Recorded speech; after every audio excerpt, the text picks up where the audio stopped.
सुन लीजिए, असम में child marriage नहीं होने दूंगा जब तक मैं जिंदा हूँ। जब तक हिमंत बिश्व शर्मा जिंदा है तब तक असम में चाइल्ड मैरिज नहीं होगा। 2026 सन का पहले मैं ये दुकान बंद कर दूंगा।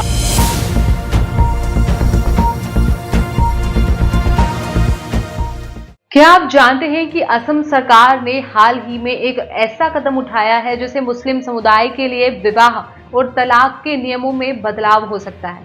क्या आप जानते हैं कि यह कौन सा कानून है जिसे असम सरकार ने रद्द करने का फैसला किया है? और क्या आप जानते हैं कि इस कानून को रद्द करने के पीछे कौन सी वजह है और इसका मुस्लिम समुदाय और समाज पर क्या प्रभाव पड़ेगा? अगर नहीं तो आपको वीडियो जरूर देखना चाहिए, जिसमें हम आपको इन सभी सवालों के जवाब बताएंगे। नमस्कार, आप देख रहे हैं एयर न्यूज और मैं हूं आपके साथ तनु शर्मा। 1935 में बना असम मुस्लिम विवाह और तलाक पंजीकरण अधिनियम, जिसे असम सरकार ने रद्द करने का फैसला किया है, जो मुस्लिम विवाह और तलाक के पंजीकरण की प्रक्रिया को निर्धारित करता है। 2010 में इसमें एक संशोधन किया गया था जिसने स्वैच्छिक शब्द को अनिवार्य के साथ बदल दिया था, जिससे असम में मुस्लिम विवाह और तलाक के पंजीकरण को अनिवार्य बना दिया गया था। इसी अधिनियम के तहत राज्य को किसी भी व्यक्ति जो मुस्लिम हो विवाह और तलाक के पंजीकरण का अधिकार है और मुस्लिम पंजीकरणकर्ता को लोक सेवक माना जाता है। यह पंजीकरणकर्ता को विवाह और तलाक के आवेदन को स्वीकार या अस्वीकार करने का अधिकार देता है। यह अधिनियम मुस्लिम व्यक्तिगत कानून के अनुरूप है।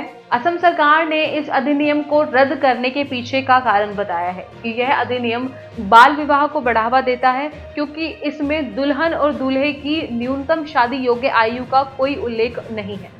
असम के मुख्यमंत्री हिमंत बिस्वा शर्मा ने कहा है कि यह अधिनियम बाल विवाह को समाप्त करने की ओर एक कदम बढ़ाएगा और वे अपनी जिंदगी भर बाल विवाह को होने नहीं देंगे। विपक्षी दलों और नागरिक समाज के समूहों ने इस फैसले का तीव्र विरोध किया है और कहा है कि यह अधिनियम मुस्लिम समुदाय के अधिकारों और मुस्लिम व्यक्तिगत कानून की अवहेलना करता है।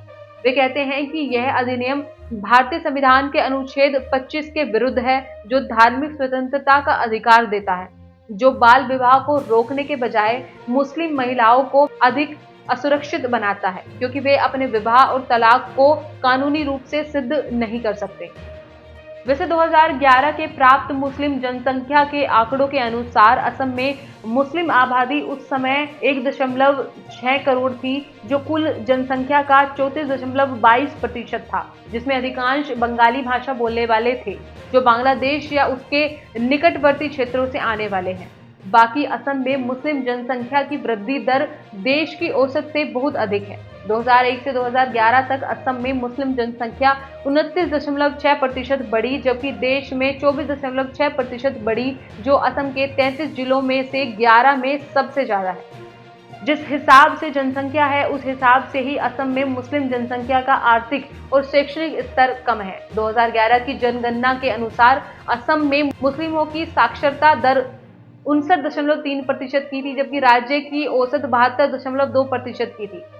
मुस्लिमों की गरीबी रेखा से नीचे रहने का प्रतिशत 34.4% था। असम में मुस्लिम तलाक के बारे में विश्वसनीय और व्यापक आंकड़े मिलना बहुत ही कठिन है, क्योंकि इसे अधिकांश शरीयत के अनुसार निर्धारित किया जाता है, जिसमें रजिस्ट्रीकरण और रिकॉर्डिंग की अनिवार्यता नहीं होती है। असम में मुस्लिम तलाक की दर को अनुमानित करने के लिए हमें असम में मुस्लिम विवाहित जनसंख्या का पता लगाना होगा, जो आसान नहीं है। फिर भी 2011 की जनगणना के अनुसार असम में 15 से 49 वर्ष की आयु वर्ग में मुस्लिम महिलाओं की संख्या 32.9 लाख थी, जिनमें से 24.6 लाख विवाहित थी।